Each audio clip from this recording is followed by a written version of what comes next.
As-tu déjà vécu ce moment où tu prépares une séance, tu y passes du temps, tu penses qu'elle va super bien fonctionner, et puis tu arrives en classe et ça prend pas. Les élèves sont passifs, ils décrochent, ça manque de rythme. Et tu comprends pas pourquoi. Parce que sur le papier, elle était carrée ta séance, tout allait bien. Et souvent dans ces moments-là, on se dit, je devrais peut-être mieux préparer, je devrais trouver de meilleures activités. Ou même, je suis peut-être pas assez efficace. Mais en réalité, le problème ne vient souvent pas de toi directement, ni de ton investissement. Il vient de toutes petites erreurs très fréquentes, très invisibles, mais qui sabotent complètement ta séance.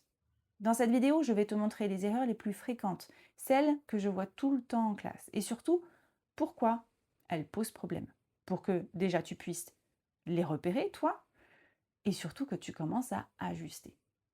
Première erreur, et probablement la plus fréquente, vouloir trop en faire. Tu veux faire trop d'activités, tu fixes trop d'objectifs, tu prépares trop de contenu. Et ça, c'est hyper compréhensible, surtout quand tu veux bien faire, surtout quand tu es observé, quand tu veux que ta séance, elle soit parfaite. Tu te dis, je vais montrer tout ce que je sais faire, je vais proposer plein de choses. Sauf que plus tu ajoutes, moins ça fonctionne. Parce que les élèves n'ont pas vraiment le temps de comprendre, ils n'ont pas le temps de s'approprier ce que tu fais, ils n'ont pas le temps de pratiquer. Tout s'enchaîne trop vite. Tu passes d'une activité à une autre sans leur laisser le temps de digérer, de comprendre, de s'approprier le point que tu leur fais travailler. Par exemple, si tu fais une compréhension, une activité orale, un point de langue et une autre activité, c'est trop. Tu te tires une balle dans le pied. Si tu veux faire tout ça dans la même séance, tu vas courir après le temps, tu vas certainement devoir écourter des étapes, tu vas devoir accélérer. Et les élèves, eux, ils font ce qu'ils peuvent pour courir derrière toi. Ils suivent à moitié parce que ça va trop vite. Et au final, beaucoup de choses sont vues, mais peu de choses sont vraiment travaillées. Et donc peu de choses sont retenues. Parce que peu de choses sont réutilisées par les élèves. Donc certes, oui, toi, tu as avancé dans ta progression de séquence, youpi. Mais les élèves, eux, il y a peu de progression côté élève. Dis-toi que tu dois faire moins, mais mieux. C'est souvent ça qui change tout. Deuxième erreur, tu expliques trop. Et ça, vraiment, c'est une erreur très fréquente, surtout quand on veut bien faire. Tu expliques la consigne, puis tu la reformules, puis tu ajoutes un exemple, puis tu précises encore pour être sûr que tout le monde a bien compris avant de lancer l'activité. Mais en réalité, plus tu expliques, moins les élèves font, et donc moins ils apprennent. Parce qu'en langue vivante, ce n'est pas en écoutant qu'on progresse. Non, c'est en se lançant, en se trompant, en utilisant la langue. Imaginons, tu expliques longtemps, tu penses que c'est clair, vu que tu as bien tout détaillé, et que tu as même expliqué en français au cas où. Et quand tu lances l'activité, tu te rends compte que les élèves hésitent, qu'ils te reposent des questions, ou tout simplement qu'ils ne démarrent pas du tout. Et tu dois réexpliquer, ce qui prend encore plus de temps. Et là, la séance ralentit et tu perds tes élèves. Tu dois moins expliquer et plus faire faire. C'est souvent là que tout change. Troisième erreur, le manque de clarté.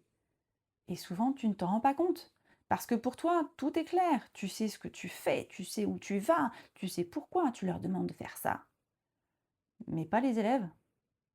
Concrètement, si tes consignes sont trop longues, si tes objectifs ne sont pas explicités, si les étapes s'enchaînent sans être clairement annoncées, eh bien les élèves vont attendre. Ils vont regarder à droite, à gauche et ils vont hésiter.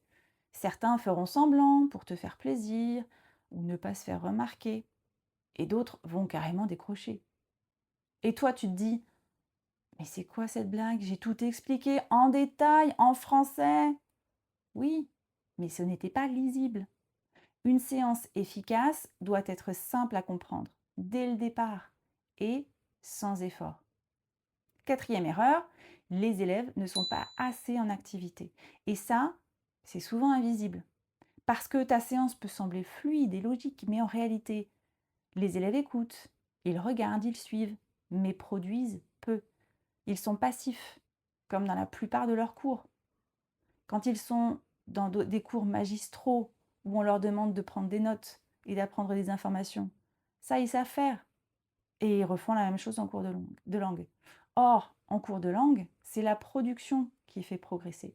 Eh oui, parler, écrire, manipuler, c'est ça qui importe. Si ce n'est pas le cas, les élèves comprennent, mais ne savent pas utiliser. Donc, ne progressent pas vraiment. Et ça, c'est un point clé. Si tu dois retenir une chose, ce ne sont pas les activités qui font la qualité d'une séance, c'est la structure, la clarté et la place donnée aux élèves. Et ça change tout. C'est exactement pour ça que j'ai créé mes programmes et mes contenus, pour t'aider à éviter ces erreurs, structurer tes séances, faire progresser tes élèves. L'objectif n'est pas de faire plus, c'est d'éviter ce qui bloque et de construire des séances plus efficaces.